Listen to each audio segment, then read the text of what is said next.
It's me, it's TRG, the Ramblin Gambler, a vest-wearing, ring-wearing, just back from Atlantic City driving son of a salesman. Welcome everyone, this is episode 60 of our Casino Combat Podcast.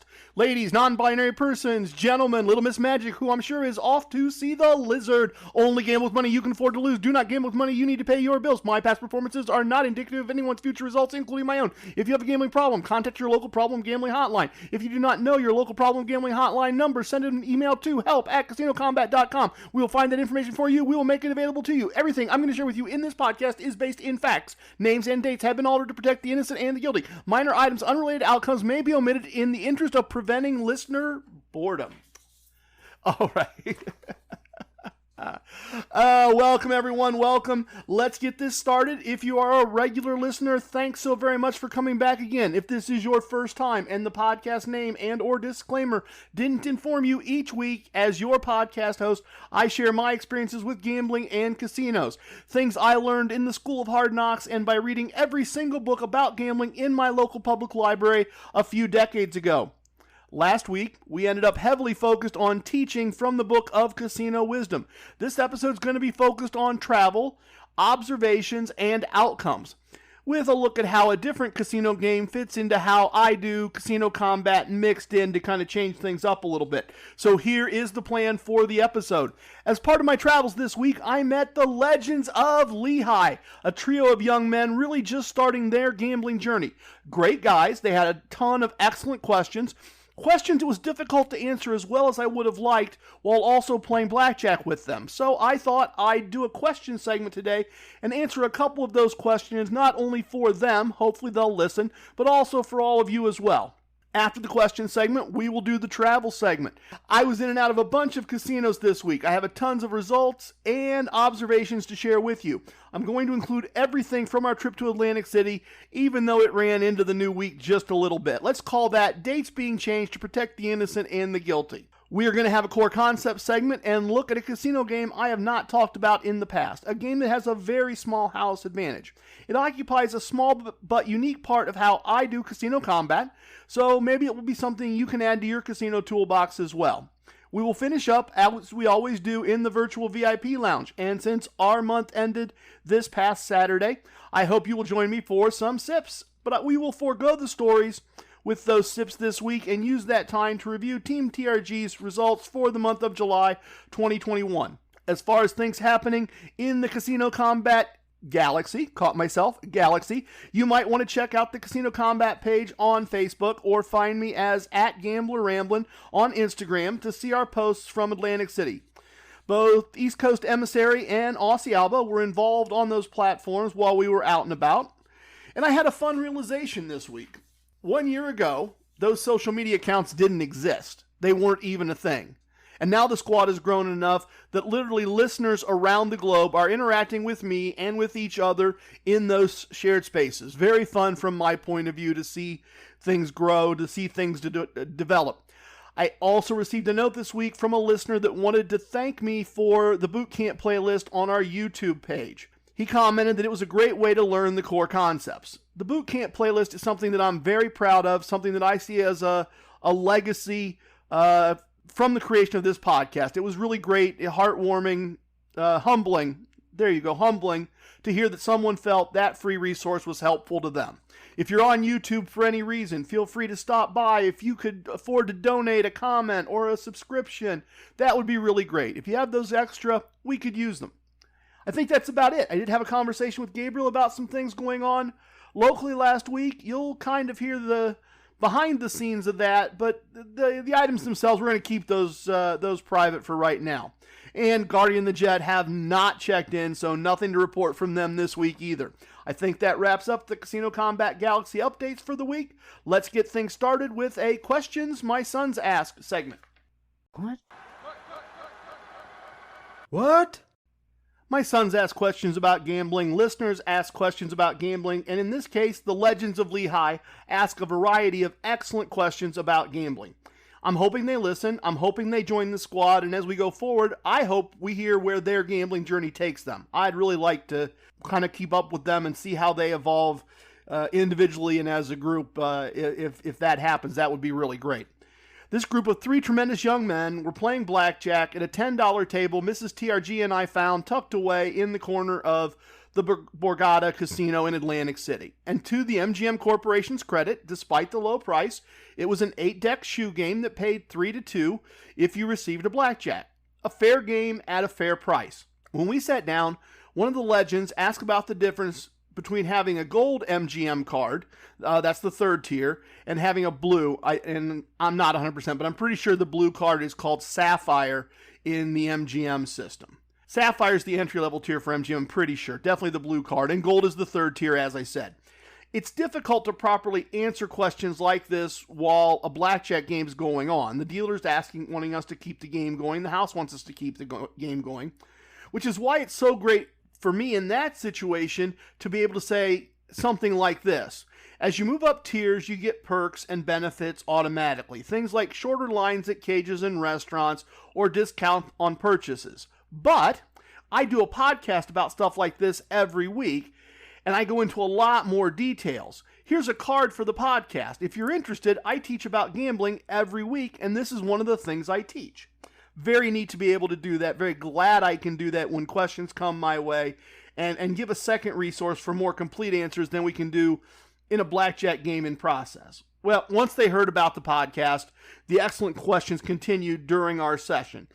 It was nice when they asked about moving bets up and down to be able to say, I've talked about that several times, but I think episode 11 is a good starting place for you.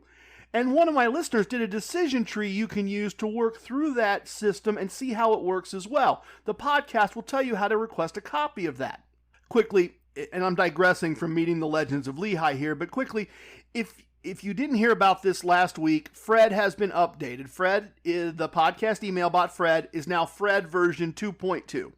Originally, Fred only had one job. Watch my email, trg@casinocombat.com, combat spelled with a K, and he would watch my email, and if someone sent an email with the two words slot tactics in the subject line, Fred would respond with an email including a link to download my ebook on playing slot machines to win money most months.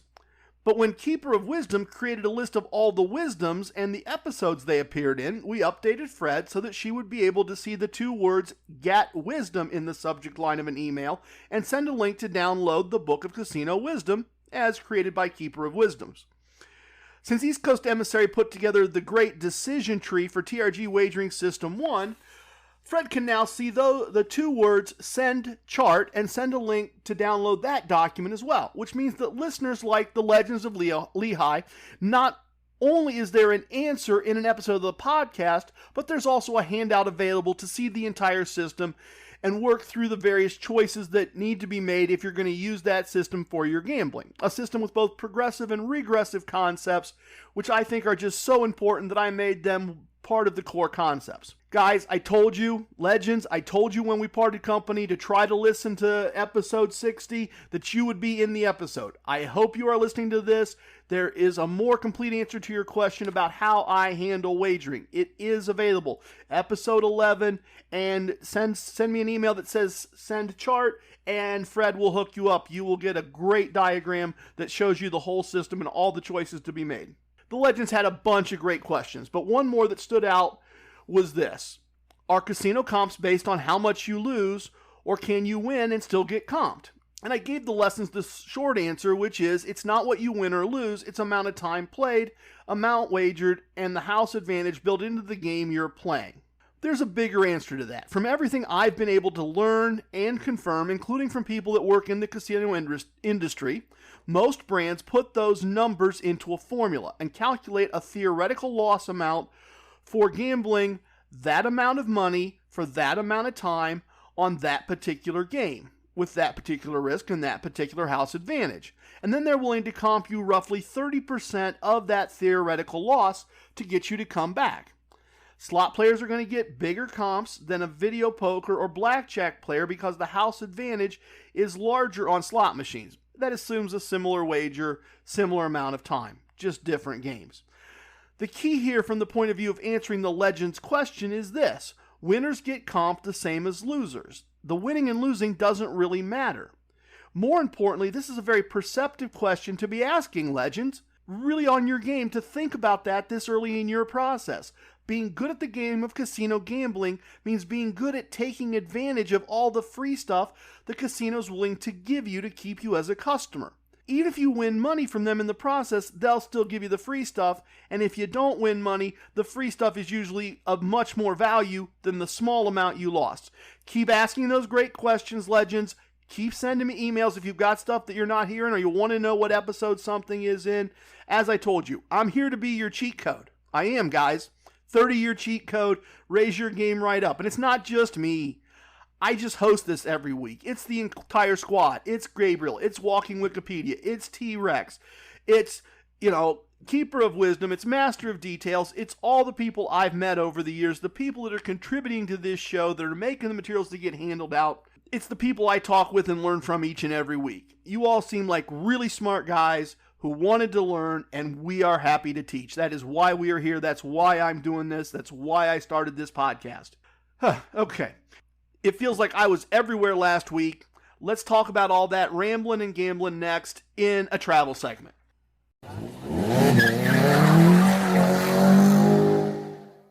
Early last week, I had some personal business to take care of 2 hours west of my home. Casino Wisdom number 81 teaches us a very simple lesson. A, B, C. Always be casinoing. So with personal business handled, I stopped at the My Choice property in the area. This property runs a promotion where they double your free bets on Tuesday, and it was a Tuesday, so I had 2 free bets, and then they had another promotion where you scratched off an icon, imaginarily scratched off on a touchscreen, obviously. But that was how this other promotion worked, and they gave me $5 in My Cash, which is the My Choice version of tax-free, free imaginary money that they put into an account for you to use on expenses in and around their casinos. I also took advantage of some of the strangest free slot play I've ever, received, found, encountered, not quite sure what word to put there. I was looking for a Fortune 88 machine to play. We do pretty well with those machines. They have a lot of ways to hit bonuses. They usually work pretty well for us. But the machine wouldn't take my card or my money because there was this icon that I noticed floating on the screen saying that free play could not be removed from the machine. Press here to continue. So I looked a little further now and I figured out what was going on. There was still free play in the machine. Free play that someone had put from their card into the machine, then didn't play it and didn't get it back out of the machine because you can't take it out once you put it in. You can only use something like TRG Slot Strategy 1 to get as much value out of it as you can. So I waited a few minutes to see if someone would return and come back. I wasn't trying to be a crook. I wasn't trying to take what wasn't mine. But after waiting a while and not seeing anyone expressing any interest, I eventually pressed here to put the free money back as available, and I went ahead and used my slot strategy and played my new $16.18 of free play using TRG Slot Strategy number 1, and that put free money in my pocket. I did lose a small amount of money playing the machine using TRG Slot Strategy El Numero Dos, but it happens. I also played a very frustrating blackjack table. I kept getting hands that were what I call action hands. Hands that strategically you should split and double and get more money on the table when the house is weak. 10s against a 5. Things like that. And then I'd get good cards. I'd get cards that made good hands. And then the dealer kept drawing cards and making hands that either pushed my great hand or flat out beat it. Not fun. Very frustrating. It happens. It does. You can't control it. All you can do is leave when you've lost the amount of money you know you're going to leave the table on. But it should have been a great table. It felt like it was going to be a great table, and instead it was just a quick and frustrating loss.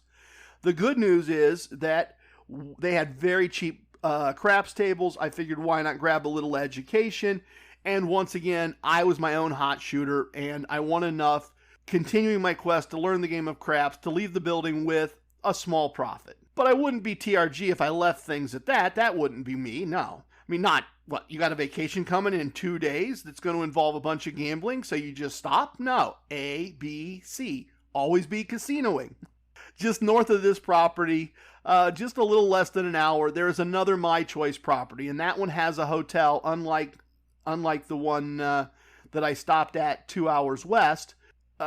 In the past, to kind of give you a little backstory, in the past, before gambling was legal in my state, I would travel to these casinos, this little group of 3 casinos, about once a month and just take free stuff from all of them, a variety of comps, food, meals, rooms, free stuff, the whole bit.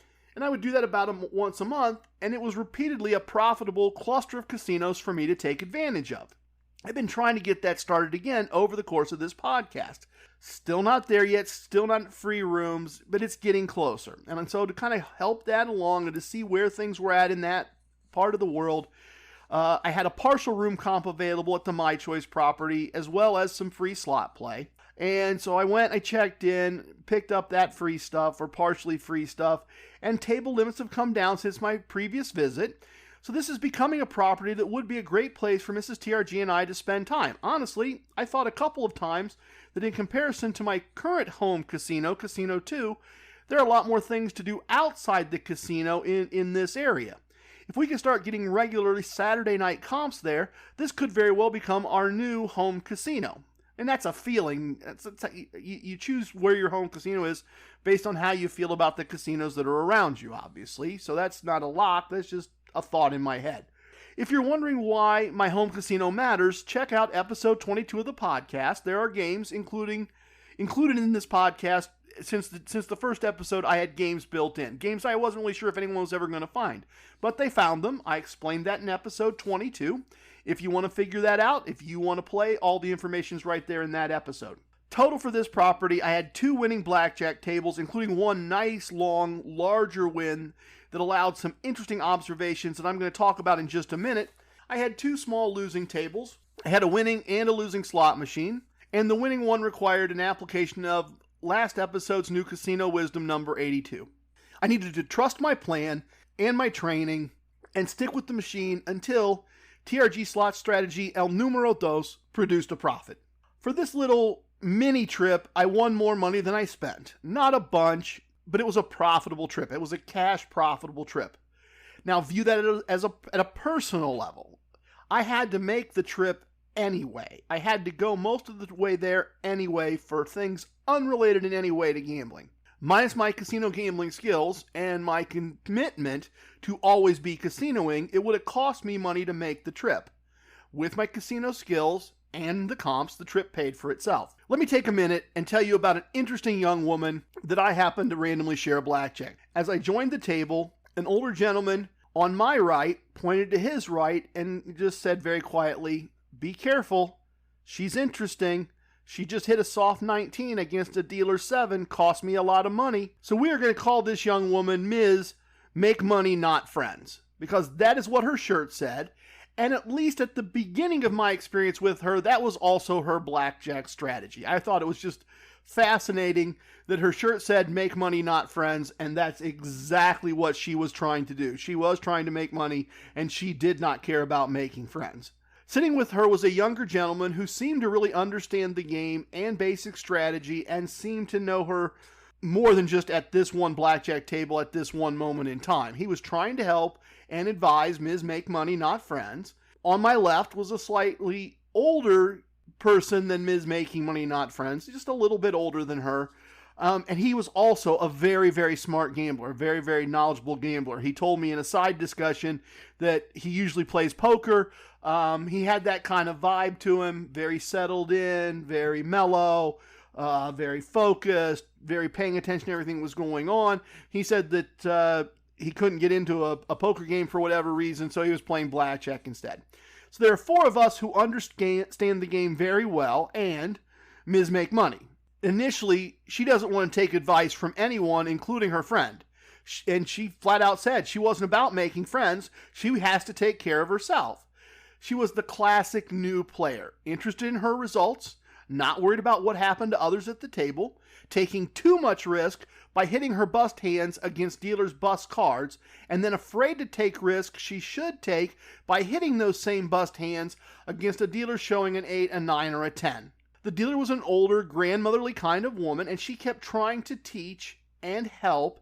And initially Ms. Make Money would just say, "I know what the house says, but I got to take care of my money. I got to take care of me. It isn't about anyone else." At one point, Ms. Make Money wanted to hit her hard 14 against a dealer's 5 showing. And we were all trying to explain to her, not like all jumping on her, but individually, we were kind of giving her our point of view, telling her what we knew. The dealer was trying to help.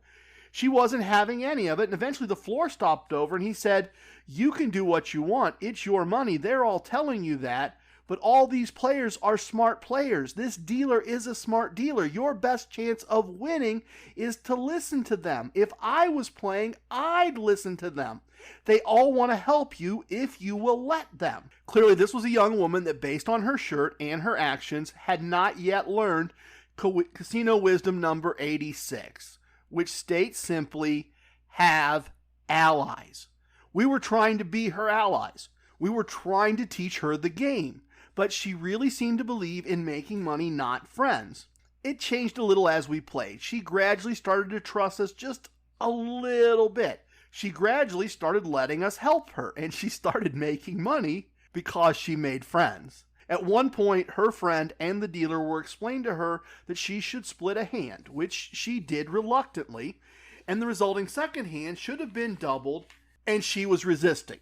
And we had all seen her previously skip doubles and then draw extra cards that would have allowed all of us to win, but we lost because she didn't want allies and didn't trust us. We wanted her to win as much as possible on the hand, but we also didn't want her to mess up what looked like a good hand for everyone. It was setting up for everybody to have doubles, everybody have splits. The dealer had a weak card. So as she thought and pondered about taking our advice, I did something I don't do very often.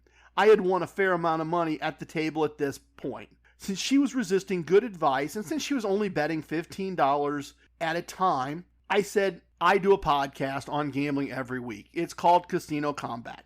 I'm going to put $15 right here, and I put it between her and I, clearly not in my possession.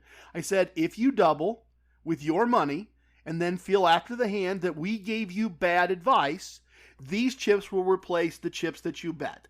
No questions asked. If you feel we didn't give you good advice, just pick the chips up. If you don't, they're my chips. I'll take them back. And she didn't quite seem to understand what I was offering, so her friend said, he's got you.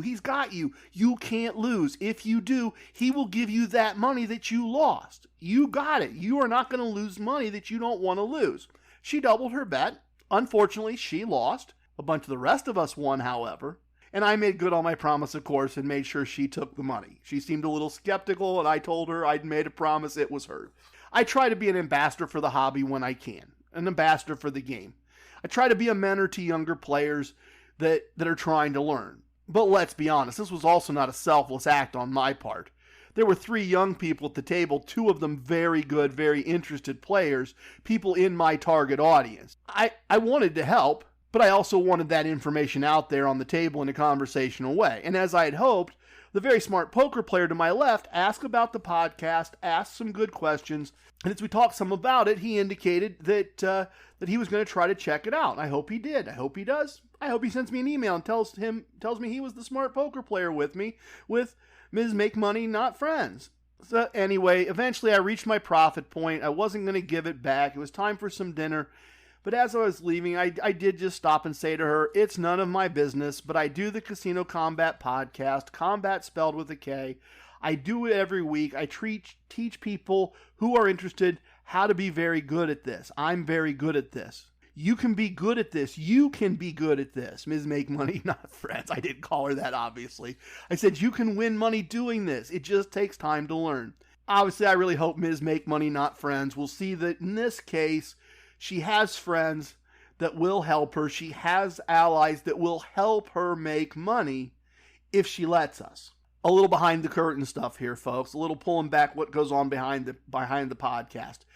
If you ever listen to something like the last 2 segments tying together, kind of having a theme of helping people and helping young people learn and all that, do not give me any credit for that. Do not. I am not that clever. That is just life providing me with opportunities to highlight things that happened at random, and they just happen to fit together. So a great start to the week. And after a couple of additional work days in the real world, we started a very Casino Combat kind of anniversary vacation.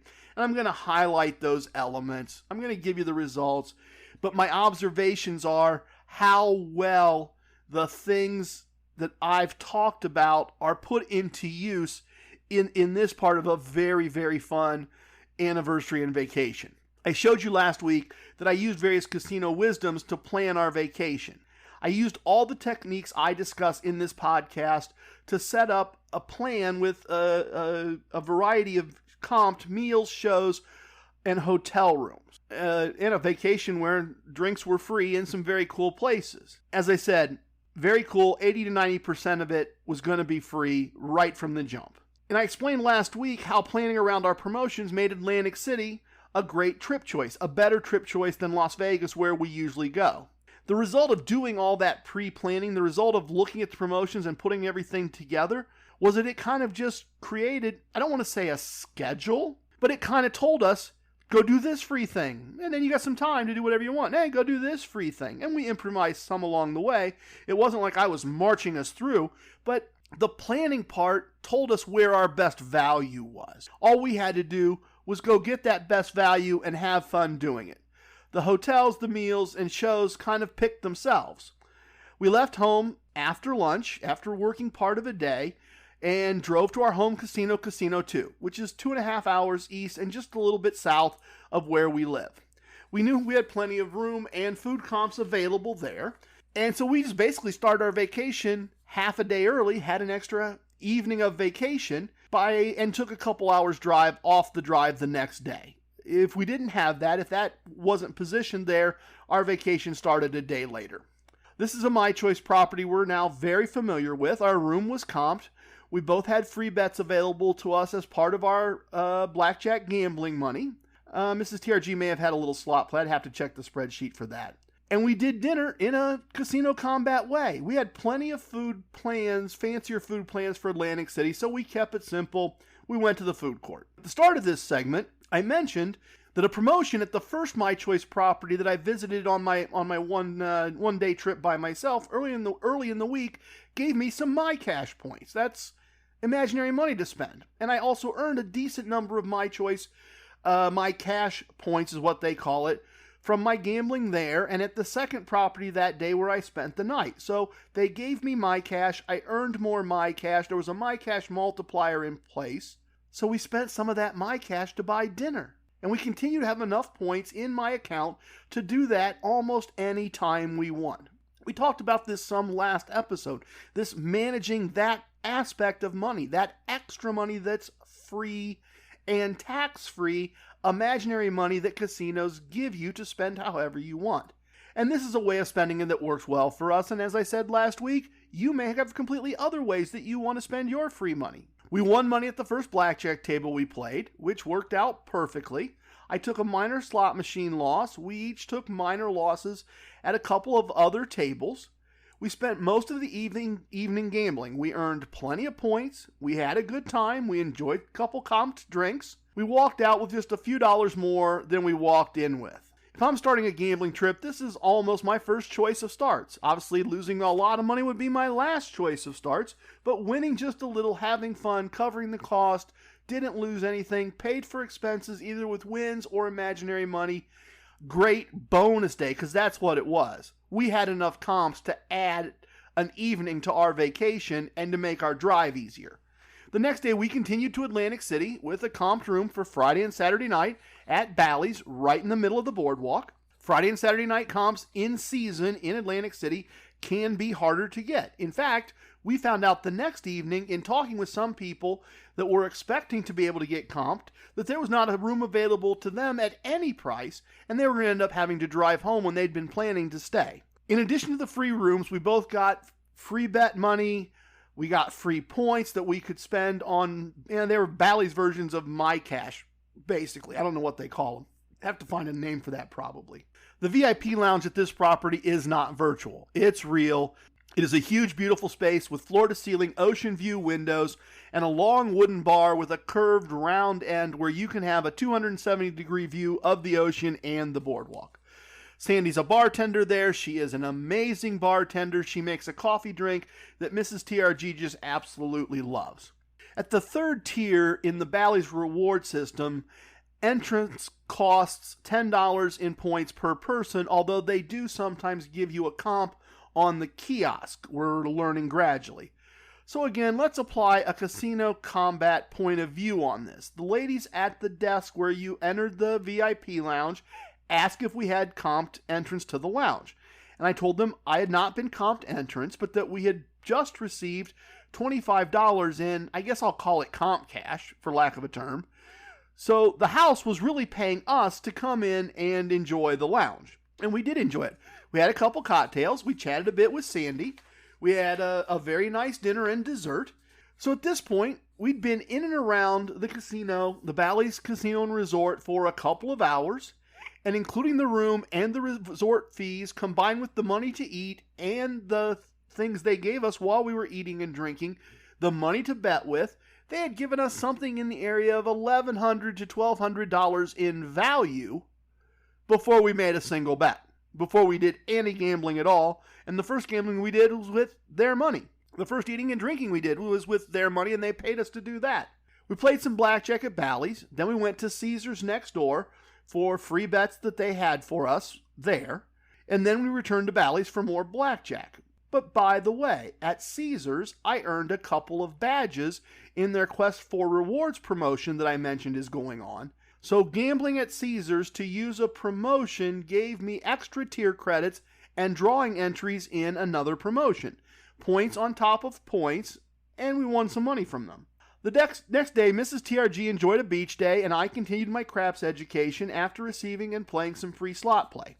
I also had a very nice free bet that got used during a blackjack session. In the evening, we attended a comped Motown review, very nice show, and played some more blackjack. We checked out of Bally's the next day, and since we couldn't check into our next hotel until mid-afternoon, that was a perfect gap, right? We went over to Borgata to do some MGM stuff, and that's where I met the Legends of Lehigh. I'll remind you that late last year, I took a solo trip to Las Vegas to earn the final tier credits I needed to reach the third tier in their reward system. And then on a follow-up visit, I tier matched to the same level with MGM. So I'm third tier with MGM without actually earning it.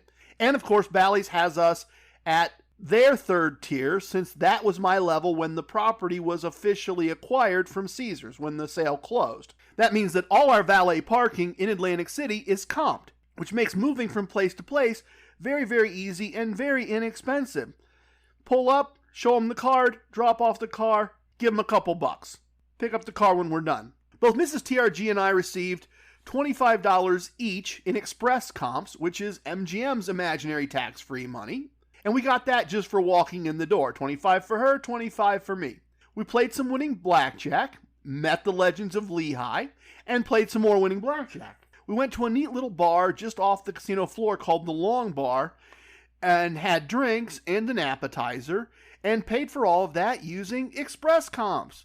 They just once again paid us to eat their food and drink their liquor. We picked up comp show tickets for a comedy club later in the evening. Mrs. TRG won some money playing slots using TRG slot strategy El Numero Dos. And I found out by looking through their app while we were in the bar that MGM also provides something called Play Points, which can be used as free slot play. And I'm still sorting out where exactly that free money comes from. It's different from the other free money. So if any of you know that, if you've figured that out already, if you're MGM regulars more than I am, send me a note and a link or your version of how it works or something. I'll figure it out eventually. But hey, if you guys know, somebody tell me. Regardless, I spun about half of the balance of my play points through a machine using TRG slot strategy number 1 and pocketed some additional profits and spending money. When we arrived at Tropicana to check in, Tropicana used to be an El Dorado property, but since the merger, it's now also a Caesars property, a Caesars Entertainment property. We were offered an upgrade on our already comped room that allowed us to inexpensively move to a better room, a bigger bathroom, and better ocean views. And it was so nice that I posted a short video on Instagram, so if you want to see what the room looked like, check out our Instagram account, @GamblerRamblin, and there's a video there of the room, a little walkthrough of what we saw. This was an upgrade purchased with winnings. Less than a third of a day's pay, So 30 cents on the if I earned $1 a day scale. But it was winnings. It was winnings I sat aside to pay for this. But let me walk you through that money quickly. I just didn't take money out of my bankroll and hand it over. This is Casino Combat 2. This is a Casino Combat tool. These are things to be aware of, things to put in play that if you do them just a little bit and pay attention to doing them, they just become second nature. The card I used for the room deposit and for the hold against incidentals, the card that was going to be used to pay this bill when we checked out, was the MGM Rewards credit card. So we're at a Caesars property, spending money on a room upgrade, and Caesars has my rewards card number on file when I reserved the room, so they're going to give me 5 times tier credits on everything I spend for a room. Paying for a room in Atlantic City also earns you a badge in their Quest for Rewards promotion. So there's more tier credits. Tier credits for the spend, tier credits for the badge. When the charges reach my MGM credit card, they will also give me tier credits in the MGM reward systems. I've talked several times in the past that aspects of Casino Combat are like extreme couponing. I call it extreme casinoing. This is another great example. Having the right card, having the right promotions, so that this little bit of spend, which is being done with profits, is going to then earn points and points and points that are going to benefit me going forward. And to finish that thought, when we returned home, I deposited some of our winnings in the bank and paid the charges on the MGM card with the winnings. We got a tremendous number of tier credits in 2 different reward systems just by spending a small portion of our winnings. We paid for dinner again, charging it to our room to get more tier credits on both systems again. And this was a choice. We had received enough reward credits, which is Caesar's imaginary tax-free money. We could have had dinner in the VIP lounge, and I'm sure it would have been tremendous. It was the last time we ate there. We just decided to enjoy a restaurant that we really like there instead.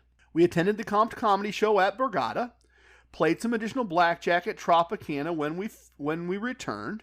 We did a wonderful comped brunch. They have a wonderful gastro pub there for brunch with great views. More beach time for Mrs. TRG, some winning craps and blackjack for me. We finished a week that involved gambling in 6 different casinos, having won more than 3 days' pay after expenses, and having received over $2,000 in comps, part for 1 month, part for another month. I want to close out this segment with an observation. It is being good at the game of casino gambling that allows us to live a casino lifestyle like this. I'm not saying that we wouldn't have or couldn't have paid for this trip to celebrate our anniversary and do all those things and pay for them. We could have and we would have. But we wouldn't have paid for this trip if we had just paid for a long weekend at that Caesars Entertainment property that we really like with the great room service, and having just paid a few weeks before that for a long Atlantic City trip. If we weren't good at this, without our various comps and perks, without the money won, we would have taken one of those trips, and we would have called it our vacation and anniversary trip. We would not have taken 3 trips. That would have been more money than we were going to spend on vacations this year. Wouldn't have done it. But being good at casino gambling, being good at hustling the comps, being good enough at gambling to, at best, keep our losses small and have them offset by all the things we're given, winning money, more months than we lose money, all of those core concepts. Let us call this the anniversary trip because it includes shows and a couple nicer meals. And then those other things, those were just trips. Those were just things we did because we felt like doing them. It's silly and ridiculous unless you enjoy it and you start doing it. And then it's just a very wonderful, wonderful way to live a chunk of your life. At least we think it is. I'm going to assume that if you take the time to listen to me talk about this, you probably do too. All right, enough. Next, we're going to change gears and do a core concepts segment that's all about using a game with a very small house advantage as, what else? A casino combat tool. This episode is brought to you by Netflix. This Monday night, witness the end of an era. John Cena takes center stage for his final appearance ever on Monday Night Raw. One last match, one unforgettable farewell. Come celebrate the legacy of a true WWE legend. Monday Night Raw, November 17th at 8 p.m. Eastern Time, 5 p.m. Pacific Time, only on Netflix. Be there for the moment everyone will be talking about.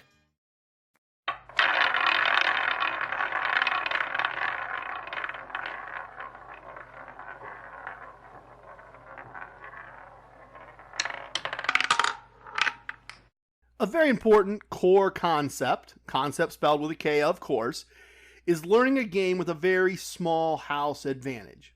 And there is a game in most casinos that meets that criteria that we have not discussed in any episode of this podcast.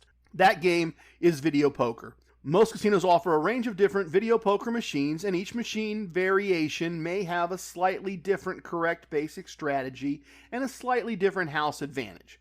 This is the same as the variations in blackjack basic strategy for the different rules that casinos may offer. And I'm not going to try to sit here today and run through a full basic strategy analysis for you and run all of that down. If you're interested, I recommend the wizardofodds.com website for the best way to play each kind of machine. They've got a ton of stuff there to tell you what the right basic strategy is. Once again, like blackjack, print it off, put it in your pocket, take it with you. That said, if you're not familiar with the premise of basic strategy for playing video poker, let me provide a very simplistic illustration. Don't at me and tell me it's more complicated than this. I know it's more complicated than this. I'm trying to show an example for people that are not familiar with the concept. Suppose the first 5 cards you receive. Let me back up a step. I'll come back to that.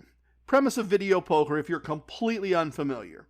You make your bet, usually in 5 of something, because that's the max bet and that's how you get the max payout. So you bet 5 quarters, $1.25. You're shown 5 cards. Then you pick the cards to keep, just like you would if you were playing regular poker, and you hit a button after you've picked the cards you're going to keep, and the machine gives you new cards, and then that determines if your hand is a winning hand or a losing hand. So, suppose the first 5 cards you receive are a Queen of Hearts, a 2 of Hearts, an 8 of Hearts, a Queen of Spades, and a 5 of Hearts, and you're playing a very simple jacks or better machine. On that machine, on a lot of machines, the pair of queens is going to pay you back the money you wagered. So if you bet 125 and you have a pair of jacks or better, queens are better than jacks, you will get paid 125. So instinct kind of tells you, keep the sure win, keep the pair of queens, hope that you draw cards to replace the cards you're going to get rid of, and that you draw more queens and you get 3 of a kind or 4 of a kind. But on most machines, that's not the correct basic strategy to play this hand. The correct strategy is to get rid of the Queen of Spades and hope to draw another heart card of any type, because a flush pays way more than $1.25. A flush will give you a profit. So that's an example of basic strategy for one hand on one machine. So you might be asking yourself, why has TRG waited so long to mention this game if the house advantage is so small and a basic strategy exists? Why didn't he tell us about this like way back in episode 3? I have not mentioned video poker for a couple of reasons. Only a limited number of machines offer a way to implement a wagering system that includes progressive and regressive betting, which is also always betting the maximum number of coins, and unlike some slot machines, getting the best payout from a video poker machine requires playing the maximum coins possible. Progressive and regressive wagering is possible on some machines by changing the denomination being wagered, but I have yet to find any machines where the way I want to bet really works and works well with progressive and regressive wagering. The other problem with video poker from a casino combat point of view is that the house advantage is so small, if played correctly, so much smaller than even blackjack or baccarat, that unless you play very high denomination machines and pick machines with very poor payout tables and you play for very long periods of time, you're just not going to get many points. You're just not going to get enough points to do the comp hustle part of this and do it well, at least from my experience. It just isn't something that I see as a path to success. But I'm open-minded. If you have something that works, send me an email and tell me about it. In fact, you can send it to whatIdo@casinocombat.com. I'm always interested in learning new things. I am not of the opinion that as much as I know about gambling, I know everything about gambling. Gambling is a very large topic. With that background information in place, with that reason that I have not talked about in the past, with that reason that it is not something I try to do to gamble for a profit, there is a reason I wanted to discuss this with you today. A situation occurred during our trip this week that involved video poker. When my youngest son, the young Squire, heard about it, he said, "That has to be in the podcast, Dad. It has to be. You have to tell people about that. That sounds like fun and a nice win and a neat situation." So here's the situation. We're at the Tropicana. Mrs. TRG was doing beach day. And I got a text from her saying that she was done at the beach. She was going to get cleaned up and join me for dinner. She was probably going to have a glass of wine while she did her hair and makeup. So I didn't really want to get into another blackjack or craps session because whenever she was ready, I was just going to wrap things up. And I like having infinite time as much as possible. I think we have a casino wisdom about that. I'm ad-libbing now, so I'm not going to go look it up. But I know that one of the things I've said in the past and written down and people have kept track of is that one of the casino's biggest advantages is infinite time and infinite money. And since in this situation I was not going to have infinite time, I really wasn't going to dive back into something that I might have to cut short. I didn't want to put any real money at risk playing slots because we'd done so well at this point in the trip.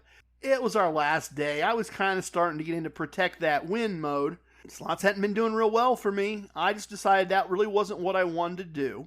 But I've discussed in the past that there are different ways and reasons to gamble. You can gamble for different purposes. I decided to gamble for free drinks in a nice room, in a nice space, with a nice glass.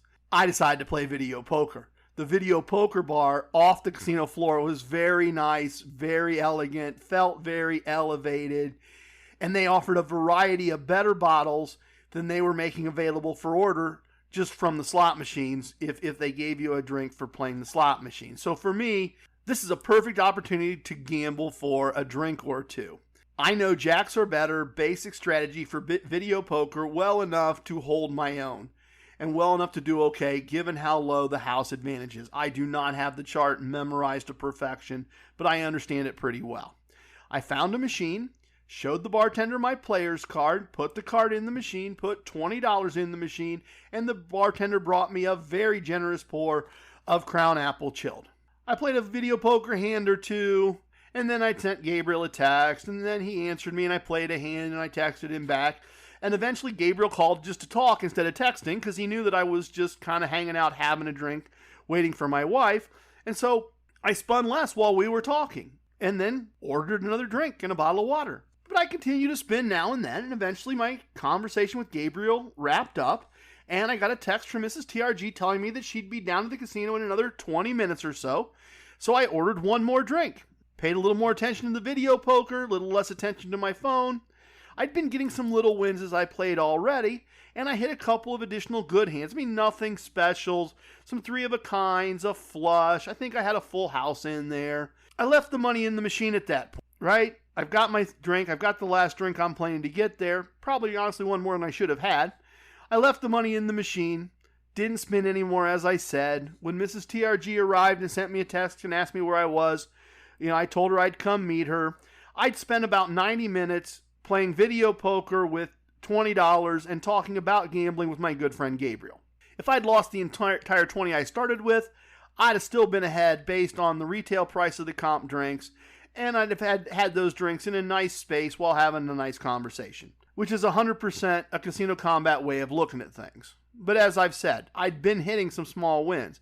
I cashed out a $30 profit along with my $20 and along with the free drinks. And this was the part the young Squire was impressed with. The idea that while enjoying some comped higher-end cocktails in a nice place and talking with a friend on the phone, I'd won $30. More than doubled the money I started with. Now, I didn't get much in the way of tier credits for this. No one's going to comp me a room based on that bit of play. But that's not the reason I was gambling. From my point of view, done properly, gambling is a tool that can be used in many different ways to enjoy nice things inexpensively. Especially in Atlantic City or Las Vegas, video poker does have a place in living my casino lifestyle, and that usually involves getting comp drinks and hanging out in nice places, while gambling just a little and often winning some small bills to tip with as a result. So there we have it. Next up, sips and the results for the month of July 2021 in the virtual VIP lounge. A little bit of the bubbly. Welcome to the Casino Combat Virtual VIP Lounge. A VIP lounge where we always have the best virtual everything, from locally bottled, handcrafted, artisanal still water to the best virtual bottles of liquor virtual dollars can buy. If you can't actually join me in a drink, please virtually join me for one. I'll be enjoying a short pour of Crown Apple with just one ice cube today as my sip. Since this is the end of the month, this is the last episode for the month of July 2021. No stories today in the virtual VIP lounge. Instead, as we usually do at the end of the month, we will be reviewing the results of the gambling Mrs. TRG and I did last month, as well as the comps we received to determine if we had a winning or a losing month. If you have not listened before to one of these episodes, this exercise has several purposes. First, one of the core concepts is working to have a winning month, not worrying about losing tables or losing days. Everyone is going to have a losing table or a losing day. Those are inevitable. But winning months should happen more often than losing months. The second purpose is to be transparent with all of you about our results. I thought when I started this podcast that I had some unique things to teach. Listeners have validated that, and they've played to similar results using what they've learned listening to this podcast. But I strongly feel that unless you hear the results each month gambling, you would have no reason to trust that what I'm telling you works. I can come on here and say anything. I try to treat listeners like friends and friends like family. I'm not a closeted gambler. I'm honest about my gambling and my results with friends and family if they ask. So likewise, I'm honest with all of you if you take the time to listen. The final purpose of this is one that I only discovered as a result of doing this podcast. The most important casino wisdom is number 99. If you don't know your numbers, you don't know your gambling. Through taking time to do this segment each month, I get tremendous perspective on the winning and losing that happened during the month. What we won, what we lost, how we won, how we lost, what types of gambling that was on. And I get a look at the value we received into our lives, what we got in experiences and that kind of thing from being good at and enjoying casino gambling. This is knowing my numbers in a very detailed way and reviewing them at the end of the month and totaling them up and looking at them. I strongly encourage you to sit down at the end of each month and create your own summary. Scratch it out on a piece of paper. You don't necessarily have to load it all into a spreadsheet, but create your own summary of what your month looked like. And do that from the records that you kept by being accountable to someone or something. These are parts of what it takes to be good at casino gambling. I think if you take the time to do it, you will find it is useful and informative. Dollar amounts are funny things. What is a lot of money to one person is not a lot of money to another person. In an effort to avoid half of the audience thinking, who cares, that's all you won? And another half of the audience thinking, you got rich gambling. I convert all these results to the I earned $1 a day standard, the if I earned $1 a day standard. And here's how that all came to be. Before the podcast, often I gambled locally if I didn't have a lot going on with my consulting practice that needed to be done on that particular day. So years ago, I put a dollar value on that. I came up with a number that was what I wanted to earn/win when I went to the casino to work instead of going to work to work. That's the number I use as a day's pay when I give you summaries for individual weeks or individual days or that type of thing. I say, oh yeah, one about a day's pay, half a day's pay. That's the number I use for that. To do this summary, I break all the actual dollar amounts down to the if I only earned $1 a day scale by dividing the results by what I want to win if I work in a casino instead of working at my regular real life job. It's the number I want to win gambling if I'm not working. If you want to translate these numbers into your life, determine what you make a day, or what you would want to win in a day if you gambled instead of working, or gambled for work instead of working, and multiply all these dollar amounts by your personal number. So here we go. Last month, gambling at blackjack using established and tested casino combat techniques, we won $1.05 on the if I earned $1 a day scale. So just a little more than 1 day's pay won playing blackjack. We had 28 winning tables and 27 losing tables. So like that to be a little wider. If that had been a little wider, we'd have won a little more, but more winning tables than losing tables, and a cash money profit from blackjack. Gambling for education at Craps, which is not officially part of Casino Combat, just something I've been sharing with you as it happens, we won 7 cents. Once again, if I made $1 a day. But a win's a win. Not bad for a guy who knows he doesn't know what he's exactly doing at a craps table yet.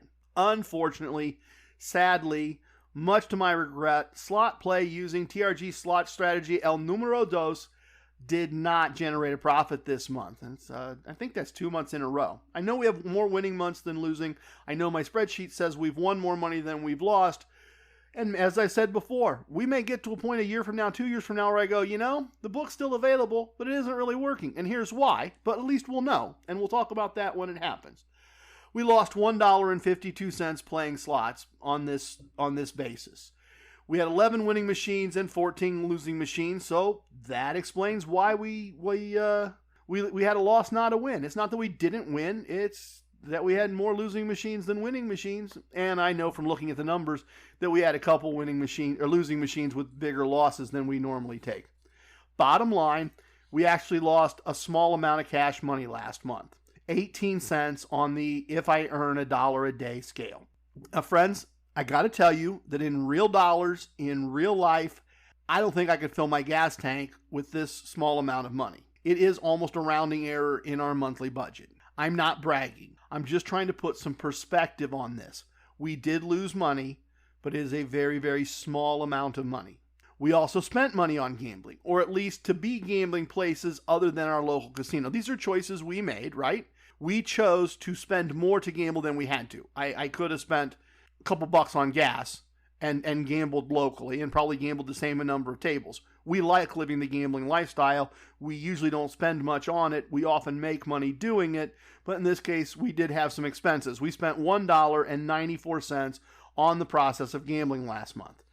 So our profit and loss after expenses was a loss, which is to say an expense in our lives of $2.12. Roughly 2 days' pay in cash, lost and spent living a casino lifestyle for the month of July. Now let's look at what we received from various casinos in value during the month. Let's look at what they gave us. We received 29 cents in free slot play and won 22 cents gambling it using TRG slot strategy number 1. A little better than I expect, actually. Usually with that strategy, I expect to win about half of what I'm given, and we won more like roughly 75% of what they gave us this month. So not bad. We received $6.33 in comps, mostly rooms, meals, and some parking. We received 25 cents in match play and $1 in free bets. Think about that. The various properties we visited gave us the equivalent of a day's pay to gamble with. We received 64 cents in gifts. Total it up, add it all up, what we were given, subtract what we lost, subtract what we spent. We have a very nice win for the month, everybody. We won $7.15 after expenses doing Casino Combat this month. To say that another way, even with expenses of $2.12, we won and received an additional $7.15. So we really got $9.27 over 3 days' pay in value, but we had some expenses offsetting that value. I'll also point out that I told you earlier in the travel segment that we had a winning week and won multiple days' pay in Atlantic City. In some ways, we just finished the month a day or two early. We took a quick overnight trip as a couple to start the month. We took a long weekend trip and a vacation anniversary trip. Just like the amount lost was trivial in real life, the amount given to us as comps in real life numbers are things that we would not have spent to take these trips. Including my overnight solo trip, I gambled in 9 casinos in 6 different states last month. I lived 25% of July in casinos, mostly eating, drinking, and gambling for free. We had date nights in amazing restaurants, watched sunsets from free hotel rooms, ate great meals that we really enjoyed as room service while hanging out together and having a good time. And those are not, wow, look how amazing and cool TRG is statements. That's not what those statements are for. That's not what I'm trying to do. Those statements are illustrations of the part-time casino lifestyle you can lead with the correct techniques and personal discipline in place. You can be good at the game of casino gambling and enjoy that part-time casino lifestyle just the way we do. I'm not trying to impress you. I'm trying to demonstrate that this works. It certainly works in a way that we enjoy. And that is then, as a result, July 2021, another winning month added to the Casino Combat Podcast ledger. If you are playing the casino chip game, there are 10 in this episode. Please, please, please, please, please, tip your waitresses, tip your bartenders, tip your dealers, but don't tip away your wins. Remember your casino wisdoms. I have spoken. Everything you heard here is true from a certain point of view. It's time for leaving, and I hope you understand I was born a Ramblin' Man. Love it, hate it, it don't matter. Please share the podcast with your family and friends, everyone. Goodbye. Thanks for listening.